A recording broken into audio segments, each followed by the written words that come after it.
Shalom, shalom, shalom. Nawasalimia kwa jina la Bwana Yesu Kristo. Basi wapendwa, nataraji Mungu amewalinda na Mungu amewatetea. Basi wakati huu na siku hii ya leo na masaa haya, kwa neema ya Mungu, neno ambalo Roho ameliweka ndani yangu kwamba nije tukaweze kujifunza kwa pamoja ni kuhusu ule mwendelezo wetu wa kujifunza kuhusu malaika. Maana malaika ni watu ambao wamesahulika sana, na kuna watu ambao hawajui malaika anaweza akafanya nini na ni nini ambacho malaika hawezi wakafanya. Maana mara nyingi huwa tunasoma Biblia vitu vingine, lakini kidogo inakuwa watu wa Mungu hawana ufafanuzi sana kuhusu viumbe hawa ambao wanaitwa malaika.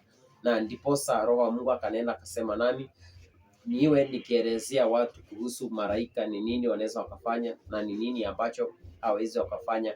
Lakini katika hali ya kuwaelezea pia niwe nikiambatanisha na maandiko jinsi yanavyosema katika maandiko matakatifu.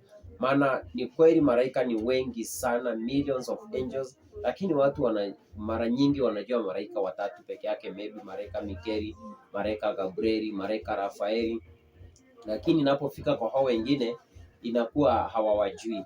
Basi kwa ule mwendelezo wetu sehemu ya tatu ya malaika, leo nitakuelezea uwezo wa malaika na jinsi ambavyo anaweza akafanya uwezo wake wa kivita. Akiamua kufanya vita na mwanadamu, anaweza akatumia muda gani na anaweza akafanya kitu gani. Kuna malaika mmoja ambaye alishuka akafanya mambo ya ajabu na akaua watu wengi sana. Na kwa sababu tunajifunza mambo kuhusu malaika, sitakuelezea zaidi ndio nisitoke nje ya topic, lakini kwa neema ya Bwana nitakuja kuelezea kwa nini ilifika point ya malaika kuua watu wengi hivi. Basi kitabu cha Isaya 37 mstari wake ni wa 36, ukisoma utaona na malaika wa Bwana akashuka kwa kituo cha washauru kitabu cha washauru, wanasema kitabu cha washauru. Aliposhuka kwa hiyo kampu ama hicho kituo cha hao watu ambao wanajiita washuru, basi alifanya maangamizi mengi sana. Au malaika aliua usiku mmoja hivi, hiyo malaika kaua watu 15,000, 85,000, not 5,000. Akaua watu 85,000, watu 85,000, karibu afikishe milioni.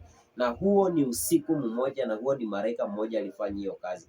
Ilipofika asubuhi, watu wanashangaa ni nini kimeendelea. Kumbe kuna malaika alishuka akaua hao watu wote. Basi kwa neema ya Mungu sitakuelezea zaidi ni kwa nini huyo malaika alifanya hivyo, lakini nilikuwa tu nikuelezee kukuonyesha uwezo wa malaika, kiumbe aliye na uwezo wa kuua watu usiku mmoja, watu 85,000 kwa usiku mmoja. Basi hiyo ni kumaanisha nguvu za malaika ni za ajabu. Nguvu za malaika na speed yake ni ya juu zaidi, na speed yake si ya kawaida. Maana ukiona kiumbe anao uwezo wa kuangamiza watu 85,000 kwa usiku mmoja hivi, ina maana huyo mtu akipewa siku 3 awapitia atakuwa amefika dunia. Basi unajua watu 85,000 ni kusema karibu viwanja vitatu vya mpira. Hao ni watu wengi sana. Basi malaika wana nguvu, malaika wana spidi zaidi, na malaika utendakazi wao huwezi ukawalinganisha na wanadamu. Kwa neema ya Mungu nitakuja kukuelezea kwa nini ilifika hiyo point, lakini hii sehemu ya tatu sikuwa nikueleze mambo mengi kuhusu malaika, lakini hivyo ndivyo malaika walivyo na spidi. Anaweza akafanya maangamizi kwa watu wengi kiasi hicho kwa usiku mmoja.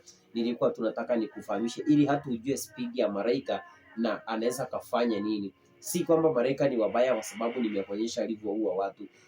Ukiona hivyo, kuna kitu ambacho Mungu alikuwa anataka nao hawako wanatekeleza, ama hawako wanaitikia hawako wanakubaliana na kile ambacho Mungu anataka. So malaika ni wazuri ndio, lakini pia wakitumwa wafanye maangamizi wanaweza wakafanya vibaya.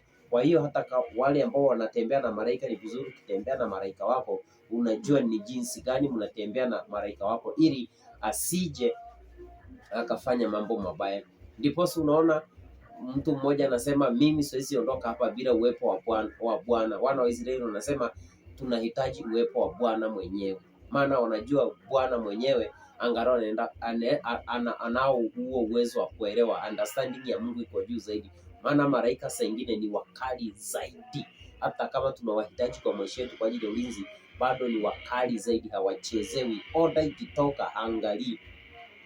Basi kwa neema ya Mungu, wacha kwa sasa tufike hapo. Shalom, shalom. Mungu akubariki na Mungu akutendee ukainuliwe. Ikiwa una mahitaji yote ambayo unahitaji maombi, mahitaji ya jambo lolote, tumeomba na watu wengi sana Mungu akatenda. Tumeomba na watu wengi sana Mungu akajibu mambo makubwa, na shuhuda ni nyingi nyingi nyingi. Sema tu watu hawajakubali kuziweka wazi, maana ni kupenda kwa mtu, lakini wakati ule ataamua kuzimimina hapo ndani, hata wewe utaogopa, utashangaa. Hata mimi siamini, nashangaa watu wametendewa mambo ya ajabu, tukiomba miujiza isiyo ya kawaida.